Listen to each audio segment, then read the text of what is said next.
Kundun de Martin Scorsese a été tourné à Casablanca. Pour préparer ce livre, évidemment, nous avons visionné beaucoup de films. Nous en avons revu certains que nous connaissions déjà, mais cette fois-ci sous l'angle très particulier de notre projet. Et nous en avons découvert d'autres que nous ne connaissions pas du tout. Nous avons eu beaucoup de surprises. Par exemple, l'une de mes plus grosses surprises, c'est de m'apercevoir que justement, le film de Martin Scorsese, Kundun, a été tourné au Maroc. C'est un film que j'ai découvert, j'étais encore jeune étudiant. Et pour moi, il avait été vraiment tourné au Tibet et en Chine, parce que bon, le film retrace la vie du Dalai Lama, et donc je n'y avais vu que du feu.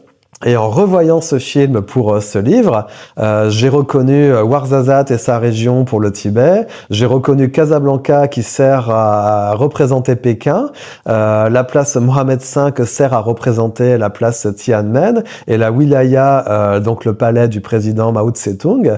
Et forcément, en revoyant ce film, en ayant connaissance de la ville de Casablanca entre-temps que j'avais découverte en m'y installant, j'ai été très troublé car je n'arrivais plus à me plonger dans l'histoire du Dalai Lama. Je ne voyais que du Maroc et des Marocains partout, jusque dans les figurants, dans les taxis, dans les costumes, dans les architectures.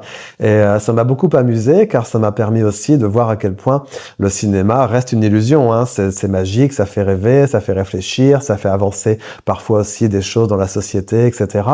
Mais le cinéma reste un rêve, ça reste une tromperie. Et de ce point de vue-là, on peut dire que j'ai bien été berné quand j'ai découvert le film la première fois il y a 20 ans et quand ensuite j'ai dû m'y replonger pour ce livre.